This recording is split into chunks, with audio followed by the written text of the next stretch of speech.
horizontal live. Hello everyone. In today's video, let's talk about the national overview of the housing market. Redfin made this data and I'm going to show you the summary of it, and I'll give you the Northwest Portland data as well. And briefly explain what happened and why we are here, we are where we are. The other one is the cash for offer for like bad condition homes. You might see some of those signs and I'll tell you about that. And lastly, I'll share with you the NAR, the NAR settlement, what changes are coming this summer. So I try to do the horizontal, but it doesn't work. It doesn't matter, it's fine. So according to Redfin, the average selling price in the United States reached a record high of $394,000, making 4.4% increase compared to 12 months ago. The largest increase in 3 months basically just jumped. However, there are 4 cities it reports that are having declining market. 3 are in Texas, 1 in Oregon.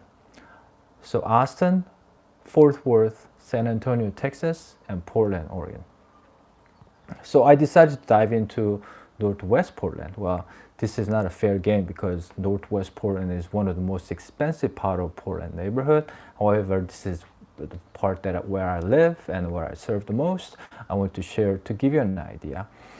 So in zip code 97229, basically Forest Heights, like Bethany, Rock Creek, Cedar Mill, and a bunch of other small subdivisions. Median price over the past 6 months was $832,000. That's with an average price per square foot of $329 per square foot. So if you do the 7% interest rate over 30-year loan with a 10% down payment, the average mortgage payment cost will be about $6,400 a month, which is really expensive, and it requires about $110,000 in down payment and closing cost.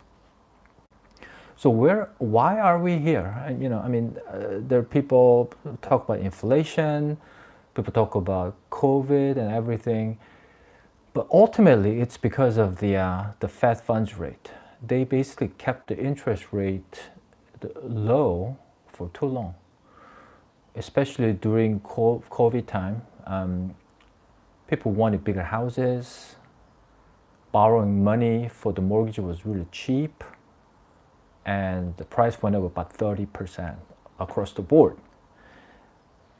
Now, with that high price, with high interest rate, if you're trying to replace a property that you bought before 2020, you pay the same amount, your house will go down size by about half.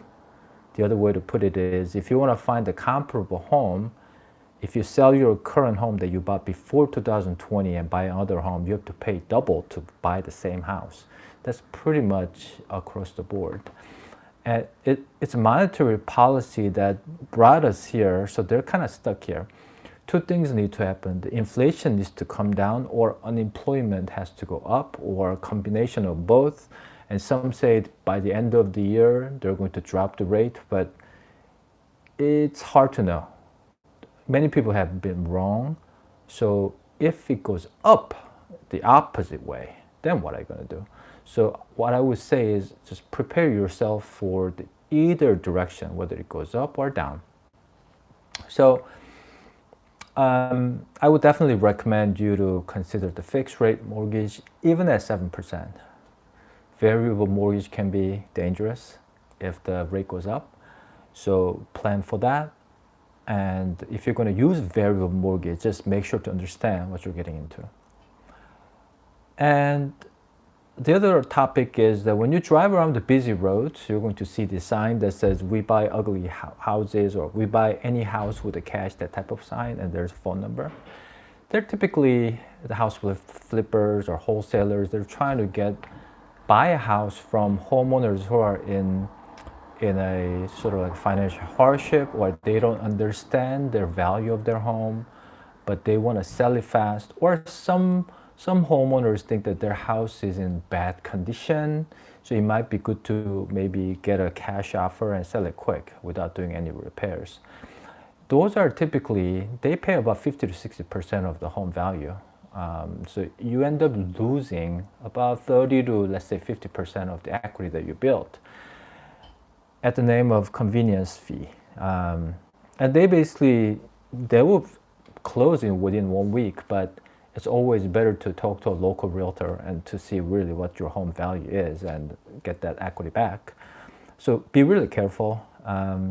And if you're in a rush that you have to sell, you can actually sell with the aggressive pricing within about 30 to 40 days. In 40 days, if you price it accordingly, you can sell at the fair market value and close and get the cash and move out within about 40 days if you price it right. So there's no reason why you should call those, we buy ugly homes or we buy any homes in any condition with the cash offer type of phone numbers. Just don't call those people. One lastly, the National Association of Realtors. You may have heard about this settlement.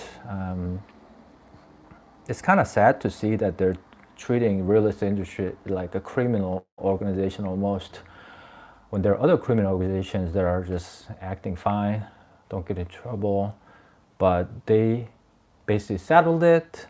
So the changes are coming this summer. The two things that you should know is that the buyer's agent's commission should not be on any MLS websites.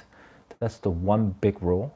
The second big rule is the buyers have to sign a buyer's service agreement with the buyer's agent. So this is those are the two main key points that you should know. It's really hard to know what's going to happen with the real estate selling right now, because there are many different, like, states have different rules. And so in order for us to fully implement the new system, it will take some time. So that's all I have for today. I hope this was helpful. I'm just trying this live thing as new, but I'll try to bring you at least once a month, hopefully once a week, about the same time. My goal is to try to do it on Wednesday afternoon. It seems like that's a good time for me. Anyways, I hope if you're here, thanks for support, and if you hit the like button there, we really appreciate it, and follow, it would be great. You must have liked it if you're still here. But anyways, thanks for your support and have a great day.